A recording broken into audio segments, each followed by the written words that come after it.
All right, time for our Jubilee Fine Jewelers Lesson of the Week, brought to you by my good friends at Jubilee Fine Jewelers with their 3 locations here in Ottawa. Saint Laurent Bayshore, their flagship store in the Rideau Centre.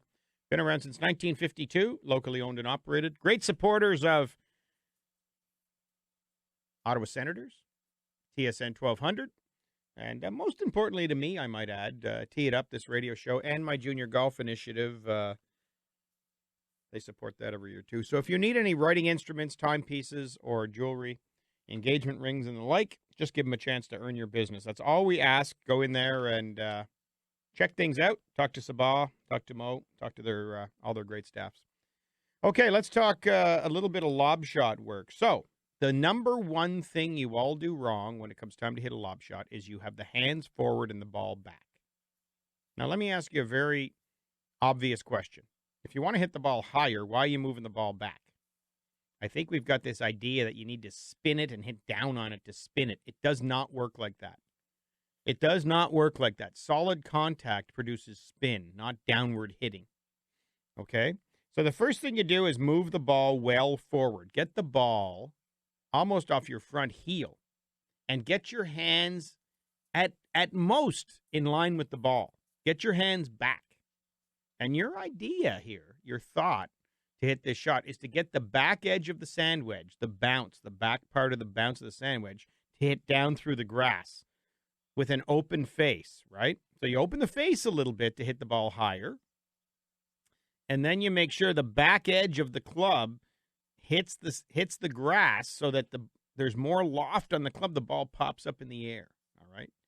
That's a very different way of thinking about it than most of you do. I move the ball forward in my stance. The more forward, the better. Just gives me time to shallow out the club and get to the ball, right?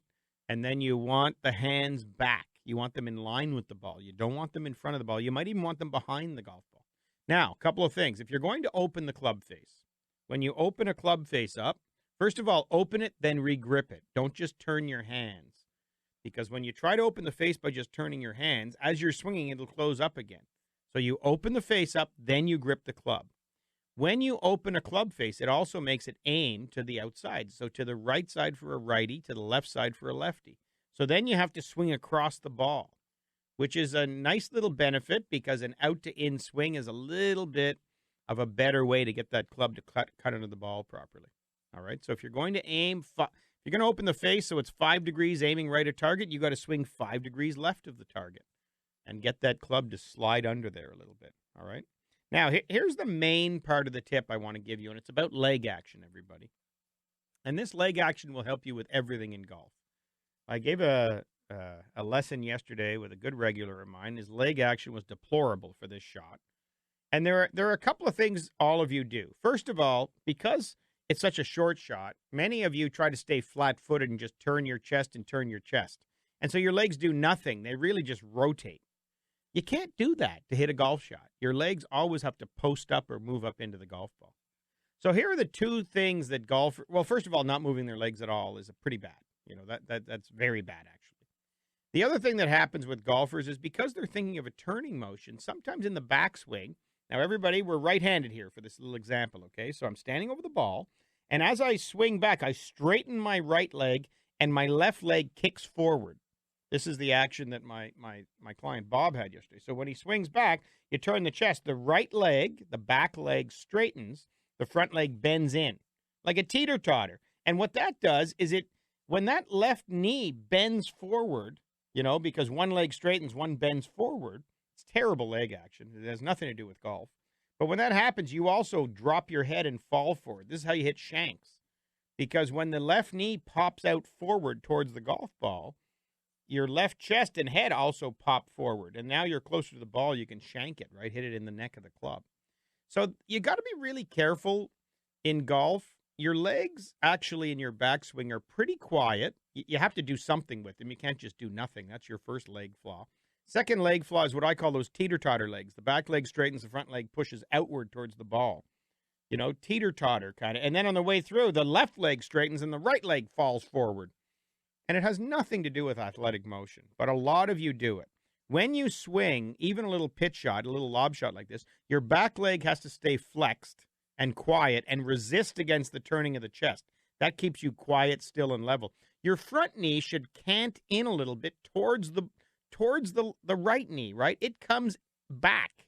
It doesn't head out towards the golf ball. Does everybody understand what I mean by that?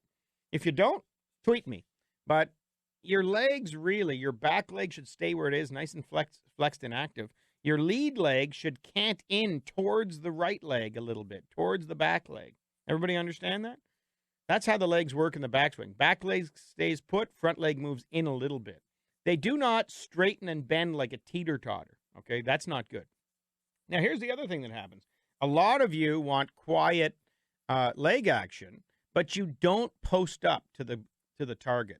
So even though you're very quiet with your legs in your backswing, your back leg adding stability, on the way through, your knees and your legs still have to guide towards the target before you rotate. You can't just turn and turn, all right?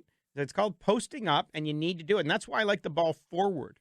If I move the ball up towards my front heel, my hands are back a bit, I have to kind of move out towards my target to get the club to slide under the ball. So that forward ball position actually encourages the right kind of lateral little bump, that right posting up before you turn in your shot. All little shots require a little bit of a lateral bump. Even a little chip shot, I still like to bump the knees a little to the target.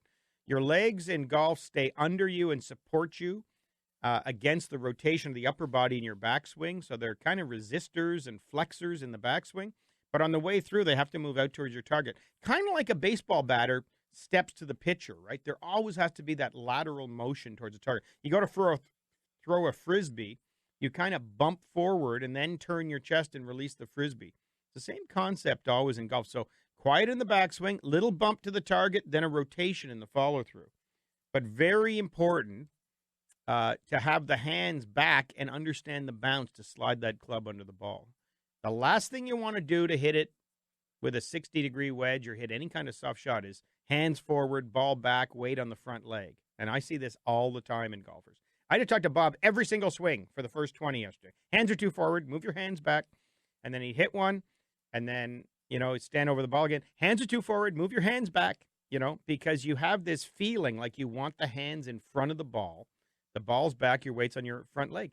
Next time you're playing around, I'll go to break here. I'm running a little late, but next time you're playing around, practicing,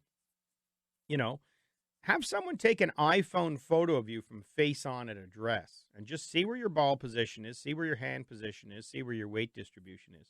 I'm telling you, I've been doing this 26 years, everybody. Most of you put too much weight on the front foot at address. The hands are forward, the ball's back, and that's no way to hit a little slide underneath soft lob shot around the green. So we're going to work on leg action. Well, first we're going to work on setup. Ball position forward, hands back, weight 50-50. We're going to open the face, then grip the club. During the swing, the legs stay flexed and underneath you and strong in the backswing as your chest turns and your arms swing the club a little out to in. And then you need that little bump to the target and a rotation to the finish. Get your weight onto your lead leg, release the back foot, turn your chest buttons to the target, and that ball will just pop out of that long grass and fly up in the air like it's got wings. It's a fantastic little shot. But you need to set up properly and understand the leg action, body motion to hit the shot properly. All right, that's our lesson of the week. For this week, the lob shot